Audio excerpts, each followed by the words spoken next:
The elevator doors slid shut behind us, sealing the silence between my CEO and me. No assistants. No meetings.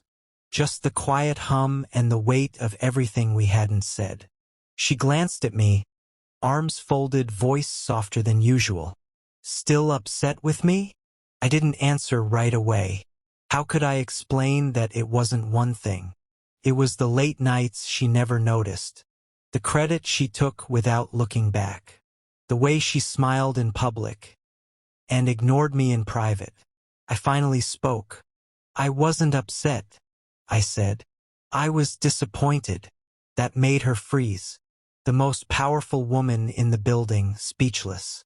She laughed lightly, trying to brush it off. You're too sensitive. That's when I looked her straight in the eyes. Sensitive people are the ones who care. I just stopped. The elevator dinged. She didn't move.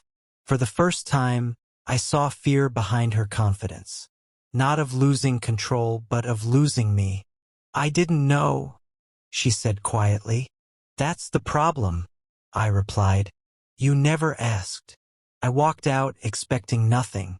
But the next morning, everything changed.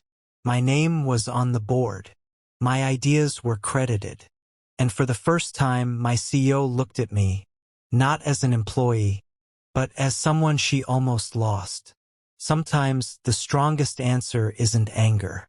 It's honesty. Thought walking away would make things easier. Didn't. The next few days at work felt different. Too quiet, too careful. People suddenly listened when I spoke.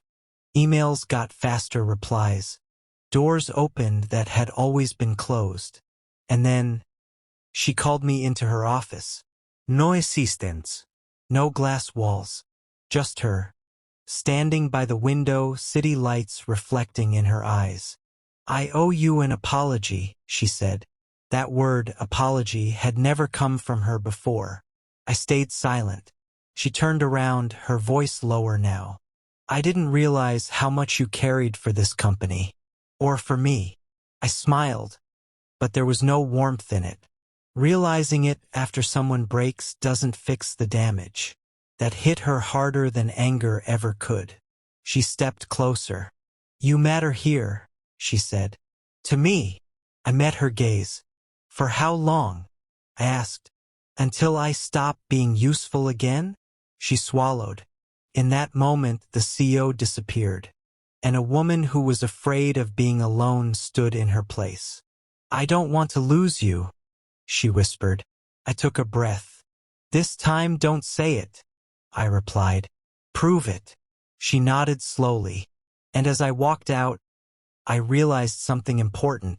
Power doesn't shift when someone says sorry. It shifts when they change. The next morning, my phone wouldn't stop buzzing. Congratulations messages. Meeting invites. A calendar suddenly rewritten in my name. When I walked into the boardroom, every head turned. She was already there, my CEO, standing at the front.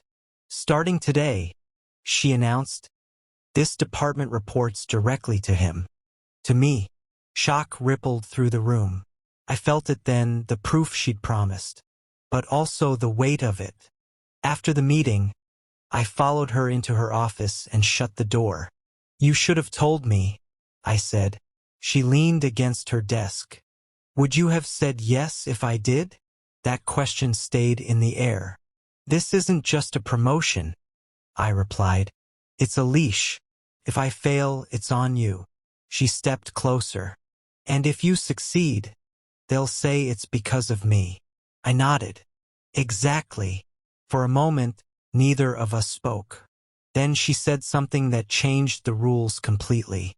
I didn't do this only for the company. I looked up. I did it because I don't want to watch you walk away, she admitted. And because I don't know how to separate you from how I feel. Silence. Dangerous silence. I took a slow breath. This is where things get complicated, I said. Because if I stay now, no one will believe it's my choice. Her voice cracked. And if you leave, I lose everything I've built, I replied. But I keep myself. She reached out, then stopped, afraid to cross a line that already felt broken. "Tell me what you want," she said. I looked at the office, the city, the future that almost owned me, and for the first time I realized the next move wasn't hers. It was mine. The board's email arrived at 8:17 a.m.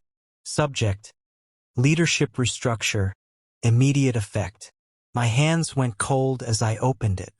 They'd approved my promotion, publicly, officially, but there was a condition. All strategic decisions would require final approval from the CEO. From her. I stared at the screen, understanding instantly. This wasn't freedom. It was a spotlight, one wrong move and I'd be the fall guy. Before I could process it, my phone buzzed again. A text from her.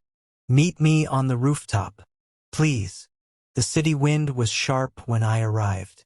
She was already there, coat pulled tight, eyes searching my face.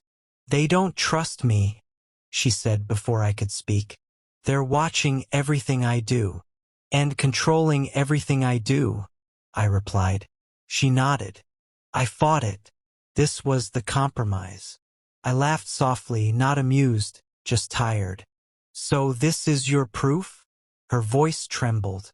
"I thought keeping you close would protect you. Protection that costs my independence isn't protection," I said. She stepped closer. Too close. "I care about you," she whispered. "More than I should." I believed her. That was the dangerous part. "But caring isn't enough," I said. "Not when the price is who I become." Tears welled in her eyes. The CEO mask was gone completely now. "What are you saying?" she asked. I took a breath that felt like letting go. "I'm saying this is my last day reporting to you." Silence crashed between us. She turned away, staring at the city she once ruled so easily. "You'll walk away from all this?" she asked. I nodded. I already did. The moment I realized power can look like opportunity and still be a cage. I left her there on the rooftop, alone with the empire she couldn't control. And for the first time in a long while, I felt free. Cliffhanger for ending. But freedom has consequences. And in the final chapter, she will make one last move. That could change everything again.